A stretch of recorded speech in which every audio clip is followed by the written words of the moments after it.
დღის კოდი კვლავ პირდაპირ ეთერშია, ჩვენ ბრუნდებით ჩვენს მეორე ბლოკის ბოლო სტუმართან ერთად, რომელიც გახლავთ ნათია ხულუზაური, National Geographic საქართველოს მთავარი რედაქტორი. მოგესალმებით, კალბატონო ნათია. დიდი მადლობა, რომ მობრძანდით და დიდი მადლობა საჩუქრებისთვის, რომელიც ძალიან ძვირფასია ჩვენთვის. ალბათ ისმენდით ბატონი დავითის საუბარს. მან არაერთხელ ახსენა მნიშვნელობა National Geographic-ის საქართველოსთვის და საერთოდ ეს პლატფორმა რამდენად მნიშვნელოვანია და ძვირფასია ჩვენთვის. თუ შეიძლება თქვენ მოგვიყევით, საიდან დაიწყო ეს ყველაფერი და დღეს რა ეტაპზეა ჟურნალი? მოგესალმებით, დიდი მადლობა მოწვევისთვის და ჩვენი ჟურნალის დაინტერესებისთვის. National Geographic-ი საქართველოში უკვე მერვე წელს აღნიშნავს, ჩვენი დაბადების თვეს ვეძახით ოქტომბერს.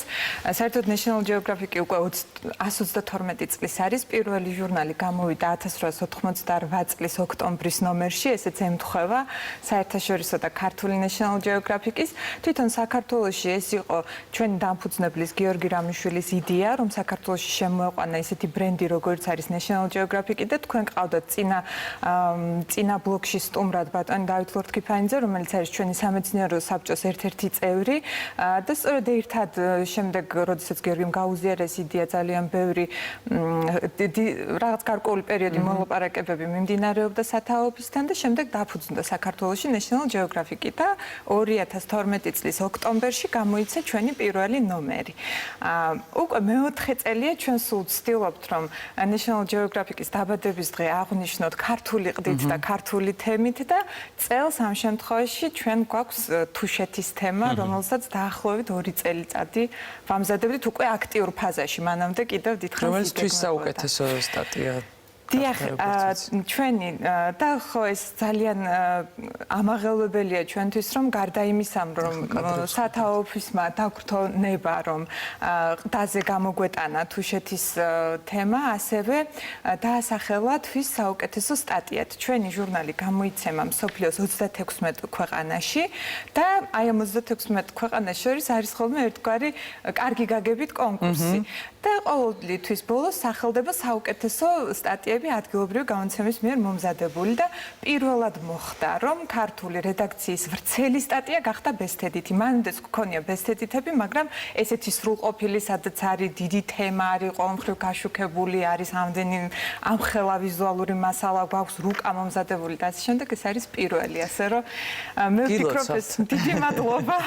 გილოცავთ, მართლაც ძალიან საამაყო და სასიხარულოა და პრინციპში კი ვიცი პასუხი ამ შეკითხვაზე, მაგრამ ვილაპარაკოთ მნიშვნელობაზე, იმისა თუნდაც აი ამ სტატიის მნიშვნელობაზე ჩვენი ქვეყნისთვის, როდესაც 36 ქვეყანა კითხულობს და დეტალურად ეცნობა ამ თუ იმ ამბავს. პირველ რიგში ერთი რაც ძალიან კარგია და ერთი აი ესეთი ძალიან შეგრძნებადი მნიშვნელობა ბესთედითად გახდომის და ესეთი სტატიის მომზადების არის ის, რომ ეს არის მწვანე შუქი ნებისმიერი სხვა რედაქციისთვის, რომ გადაბეჭდოს ჩვენი სტატია. ეს იმას ნიშნავს, რომ თუ კი რომელიმეს მოუნდება, ჩვენ მე ვიმუშავებთ კიდევ ცოტა ხანი და ისინი წაიღებენ, გადათარგმნიან. ჩვენ რამდენიმე ბესთედით ესე გამოუქვეყნებია, თქვათ, გერმანიას, იყო იტალიას გამოუქვეყნებია, საფრანგეთსაც, სხვადასხვა დროს პატარა რუბრიკები. აი ვრცელი სტატია არის პირველი შემთხვევა. ეხლა იმედი მაქვს, რომ COVID-ი არ შეგვიშლის ხელს, იმიტომ რომ ამის გამო ყველა რედაქცია რაღაცნაირად შეზღუდულად მუშაობს და ნახოთ როგორ იქნება. ეს არის ესე, რაც პირდაპირ შეგვიძლია ვთქვათ, რომ ესე აისახება, რომ გარდა იმისა, რომ 38-36 რედაქციამ შეიძლება წაიკითხოს, შეიძლება თავის მკითხველსაც გააცნოს. ეს არის ერთი. მეორე, თავისთავად ჩვენი მკითხველისთვის და ზოგადად მნიშვნელობას თუ კი ვიტყვით, რატომ ვთქვათ National Geographic-ის სტატია და რატო არა ვთქვათ ნებისმიერი სხვა რომელიც დაბეჭდილა. რა თქმა უნდა, ყველა ძალიან მნიშვნელოვანია, მაგრამ National Geographic-ი ცოტა სხვა კუთხით ამზადებს სტატიებს. ჩვენ ვამბობთ ხოლმე, რომ ეს არის ფაქტიურად სამეცნიერო კვლევა, ოღონდ მოყოლილი პოპულარულ ენაზე. აქ არ არის არც ერთი სიტყვა, რომელიც არის გაუაზრებელი, ან არ დაგვიწონია და არის უზარმაზარი მუშაობის შედეგი.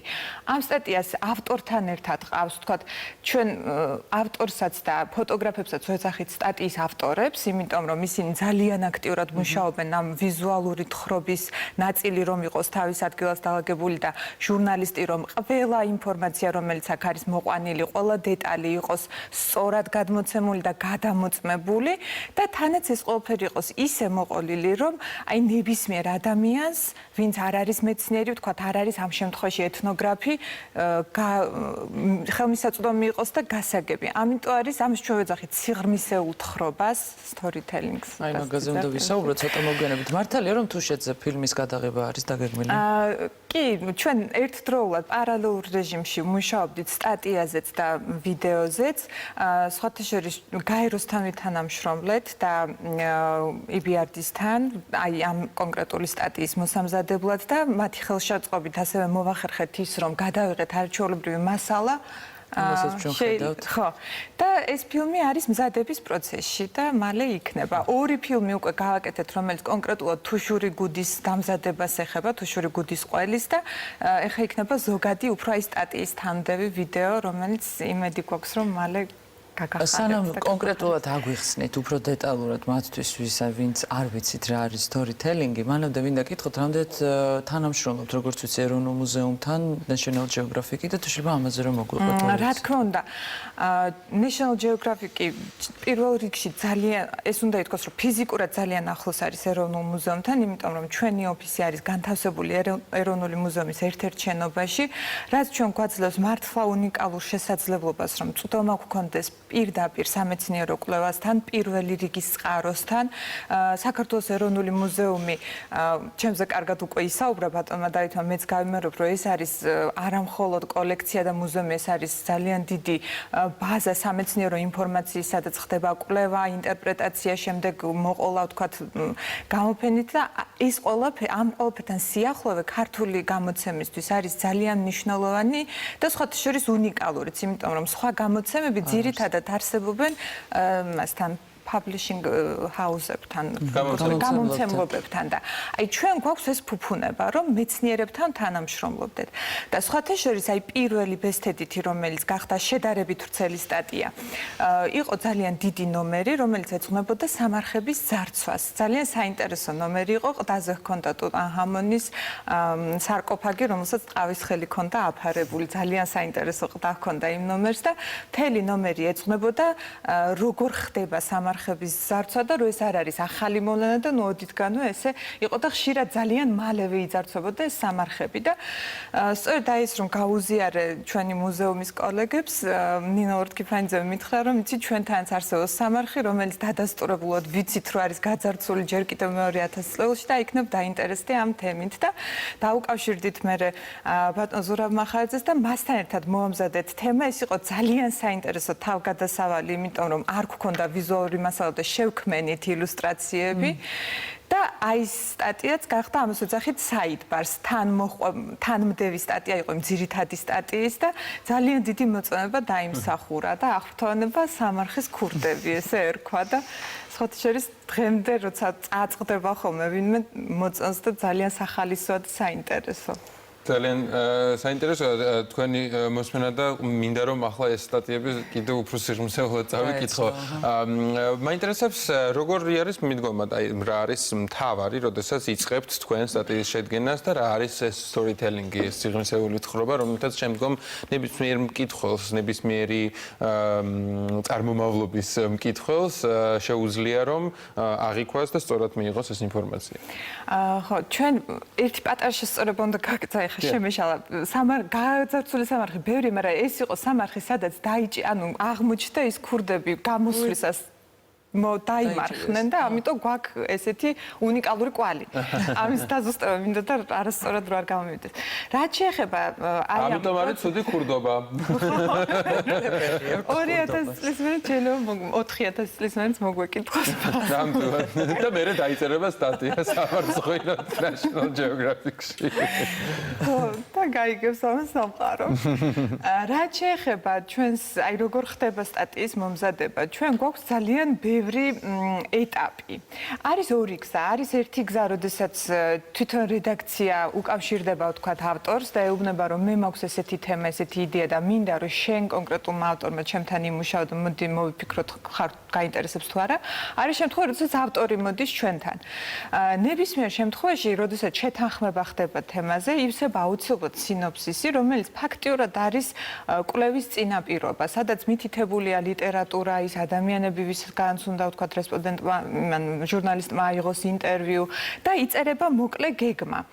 სხვათა შორის ქართულ ავტორებს არ უყვართ ხოლმე ამის შევსება, იმიტომ რომ მეუბნებიან, რომ მე ხო შეიძლება გზაში ისეთი რაღაც აღმოვაჩინოთ, რომ მოგვინდეს, რომ გადაუხვიოთ და გადმოუხვიოთ და ჩვენ ვეუბნებით, რომ არა. თუ კი ჩვენ გვინდა, რომ გამოგვივიდეს National Geographic-ის სტატია, ჩვენ ძალიან კარგად უნდა ვიცოდეთ, რა გვინდა, რომ ვთქვათ ამ სტატიით. თუ გზაში რაღაც ესეთი არაჩვეულებრივი აღმოჩნდება, მე შევიკრიბებით და ან შევუცვლით კუთხეს, ოღონდ ესეც უნდა დაიწეროს ისევ, ან ვიტყვით, რომ მოდი ხა ამას თავი დავანებოთ, ამაზე სხვა სტატია მომამზადოთ და მივყვოთ ჩვენს გეგმას. ეს არის ძალიან მნიშვნელოვანი თვითონ ავტორისთვის, სინამდვილეში ეს ავტორს ეხმარება, მაგრამ ჩვენი ბუნებიდან გამომდინარე და ემოციურობიდან გამომდინარე, საერთოდ ყოველთვის გვიჭირს ხოლმე. არა მარტო ქართულს, მეგონი ზოგადად სამხრეთულ ქვეყნებს უჭირთ ემოციებისგან დაწრეტვა და ვთქვათ რაღაც ცოტა ათეტიკაში რო არ გადავიდეთ, რაღაც ზედმეტი რო არ მოგვივიდეს. შემიძლია რომ პატარა ჩართვა არ გავაკეთო, ის რასაც თქვენ ახსენებთ, როგორ მუშაობს National Geographic თითოეული სტატიის მომზადებაზე, რომელი კადრი, რომელი სიტყვა, როგორ სასვენი ნიშნები გამოვიყენოთ, აი ასე სკულპტუროზულად თუ უდგებით თქვენ თითოეული სტატიის შექმნას და შემდგომ როგორც თქვენ გეგმავთ, რომ ეს თუ ის სტატია განვითარდეს, აი ამ მოდელს თუ გადმოვიტანთ ჩვენ ყოველდღიურობაში და არა მხოლოდ სტატიის შექმნისას, არამედ განსაკუთრებით წინასაარჩევნო პერიოდში, განსაკუთრებით პანდემიის დროს და შემდგომ როდესაც ყველაფერი გადაივლის, მე მგონი ჩვენ ქვეყანა ძალიან წინ წავა და ეს არ იქნება მხოლოდ სამხრეთელობაზე და ძალიან დიპლომატიურად ჩვენს თავისუფალ ბუნებაზე გადაბრალებული, არამედ ეს იქნება უკვე ის მაღალი პროფესიონალიზმი, რომელსაც ჩვენი ქვეყანა მიიღებს და ეს შეიძლება ყოფილიყო დღევანდელი გადაცემის კოდი. დავუბრუნდეთ სტატიის შექმნას და კი, გეთანხმებით, ნამდვილად ასეა და სხვათა შორის თანაც ვერ დავაბრალებთ National Geographic-ს, რომ არის ემოციისგან დაცლილი. ყოფილა სტატიები მართლა გეგონება, რომ ძალიან მაღალი დონის მხატვრულ ლიტერატურას კითხულობ, მაგრამ აი ზუსტად ეს ბალანსი და ეს ბეწვის ხიდზე გავლა, რომ სად გადის ზღვარი ემოციის მიწოდებას და ვთქვათ პათეტიკას, სრულ პათეტიკას შორის. სად როგორ შეიძლება რომ ვთქვათ წინადადება დაწერო ძალიან მხატვრული, მაგრამ თითოეულ ამ სიტყვაში, რომელთაც ამ წინადადებას შეადგენ, ასევე ინფორმაციას აწვდიდე ადამიანს, რომ არ შეიძლება ვთქვათ რაღაცა ერთ აბზაცში რაღაცას რო ამბობ, მეორე აბზაცში ამის საწინააღმდეგო გამოგდიოდეს სალაუნებურად, ხო? აი ეს არის ძალიან მნიშვნელოვანი. ამიტომ აი სტატიის შექმნის პროცესიც რა თქმა უნდა ჩვენ გაგვიცინია სათავო ოფისს ქონდა ერთხელ ესე მოწერილი ერთ-ერთმა რედაქციამ მიწერა რომ ჩვენ თითოეული მთარგმნელი ამ სტატიის თანაავტორიაო და არ შეიძლება რომ მათთან ერთად მოვიხსენიოთო და მაშინ მოგვივიდა მე ყოველს ის ქსელური მეილი რომ გასაგებიაო რომ თქვენი მთარგმნელი რა თქმა უნდა თანაავტორია მაგრამ თითოეულ სტატიას იმდენი თანაავტორი ყავს ყველა რომ ჩამოვწეროთ ალბათ რაღაცა უსაშუალო გამოვა ეს სია ამიტომ ყოველთვის სტატიას ერქმევა კონკრეტული ჟურნალისტი და ვთქვათ ერთი ან ორი ფოტოგრაფის სახელი ან თუ ილუსტრირებულია ილუსტრატორის სახელი, რუკის ავტორების სახელი, მაგრამ ამაზე მუშაობს ძალიან დიდი გუნდი და ეს არის დიდი გუნდის მუშაობის შედეგი. სწორედ ამიტომაც აქვს მას ის ღირებულება, რომელიც აქვს. და ხანდახან და თან ამ ყველაფერთან ერთად მე მაგალითად როგორც მთავარ რედაქტორს არ მაქვს უფლება რომ პირდაპირ ჩავუსწორო ავტორს სტატია. ჩვენ გვაქვს ორი, არ ვიცი სიტყვამები გაინტერესებთ თუ არა, მაგრამ ორი სამუშაო ფაილი გვაქვს, ხაზებად ვნომრავთ მოწოდებულ დრაფტს პირველ სამუშაო ვერსიას, მეორე ფაილში უკვე ხაზებად აი თქვათ მივუთითებთ, რომ იცი აი მე-5-დან მე-6 სტრიქონებში რომ არის წინადადება, მე ვფიქრობ, რომ ასე უკეთესი იქნებოდა. ან დარწმუნებული ხარ, რომ გადაამოწმე და თუ შეგიძლია, რომ ამაზე მეტად იმუშაო.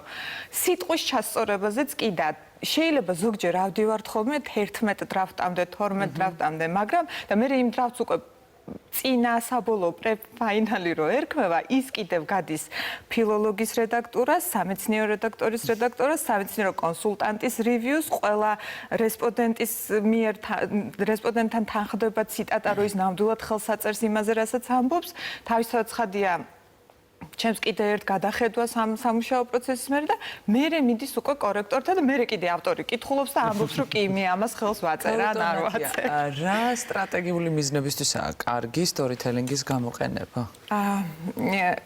სიღრმისეული თხრობის ალბათ ხო ამას გულისხმობთ, იმიტომ რომ სტორითელინგი ბევრი კუთხით შეიძლება ვთქვათ, ხო.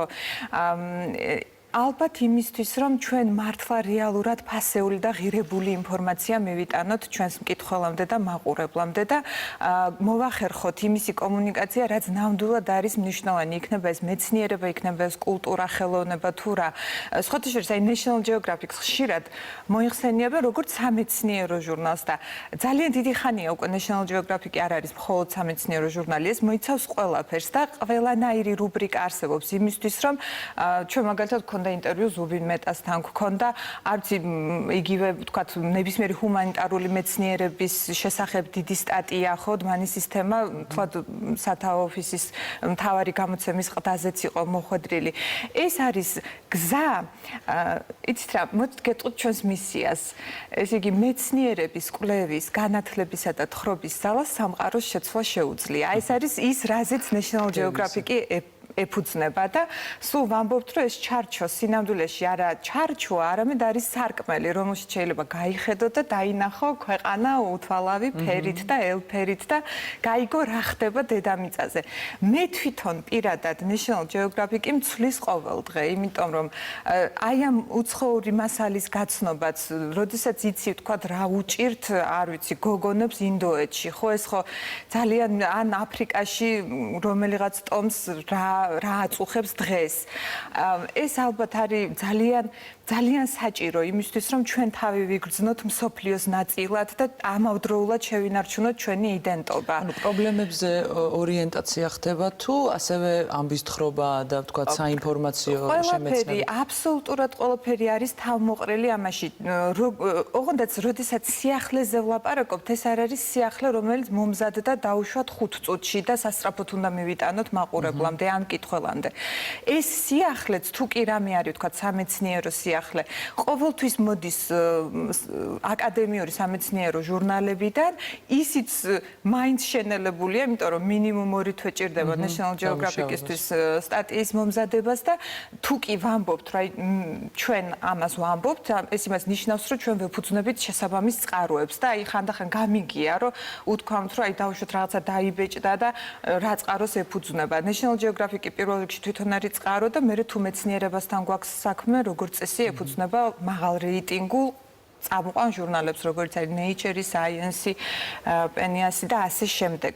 ამიტომ მე ვფიქრობ, რომ აი როგორ გითხრათ, რა არის ამისი ღირებულება? ღირებულება არის ის, რომ მაქსიმალურად ახლოს მივიტანოთ საზოგადოების ნებისმიერ წევრთან, ნებისმიერი ასაკის, ხოთა შორის ჩემი შვილი არის 10 წლის და 10 წლის ბავშვმაც შეიძლება აქ იპოვოს რუბრიკები, რომელიც მისთვის იქნება ინფორმაციის მიმცემი და გამამდიდრებელი და პირადად ჩემთვის ეს არის პიროვნული ზრდისთვის ძალიან მნიშვნელოვანი და ხელშემწყობი რაღაც.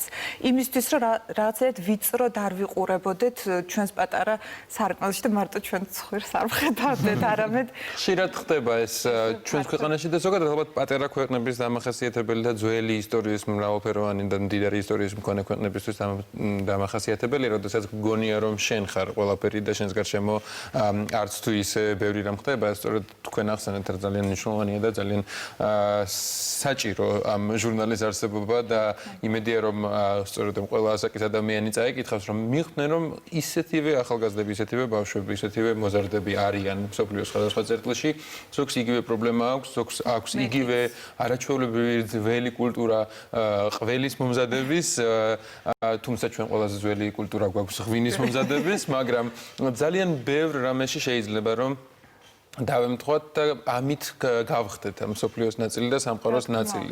და ასევე, როდესაც აი თუნდაც როდესაც თუშეთის თემაზეა ლაპარაკი, ხო? აი ზუსტად ესეც რასაც თქვენ ამბობთ, რომ ჩვენ ვართ ძველი კულტურის ნაწილი, ესეც რომ სწორი გააზრება მოხდეს ჩვენი კულტურის და აი ეს ეროვნული სიამაყის შეგრძნება, რომელიც ჩვენ ნამდვილად უნდა გქონდეს და ვიმსახურებთ, რომ გქონდეს სწორად და რომ ეს ჩვენი პატრიოტიზმიც იყოს რეალურ ღირებულებებზე დაფუძნებული. და არა მარტო სადღეგრძელოში გამოხატული. თუ კი გავყვებით თუშმეცხვარეებს და ერთი წელი მათთან ერთად ვიცხოვრებთ და ვნახავთ რა გზას გადიან ისინი იმისთვის, რომ აი ეს არაჩვეულებრივი კულტურა და ტრადიცია შეინარჩუნოთ, მივხვდებით ჩვენ რამდენი გვაქვს გასაკეთებელი, რომ მათ შეუწყოთ ხელი. მინდა რომ დღევანდელი გადაცემა მისი ჰაილაიტებით იყოს ის საწყისი, რომელთაც ჩვენ პირველ რიგში და ჩვენი მაყურებელიც იმედია უკეთესები გავხდებით და ამით სწორედ რომ შევუწყობთ ხელს რომ ჩვენი ქვეყანა გახდეს უკეთესი. ძალიან დიდი მადლობა მინდა გითხრათ იმისათვის რომ დღეს ჩვენი სტუმარი ავით. ნათია ხულუზაური გახდათ ჩვენი გადაცემის მეორე სტუმარი, National Geographic-ის მთავარი რედაქტორი. დღისკოთი ხვალ კლავაც შეგხვდებათ 5:30-ზე პირველი არხის პირდაპირ ეთერში, ჩვენ კი ორშაბათამდე გემშვიდობებით. ატარეთ პირბადე და გავუხსნით საკუთარ და თქვენს გარშემოყოფების ჯანმრთელობას.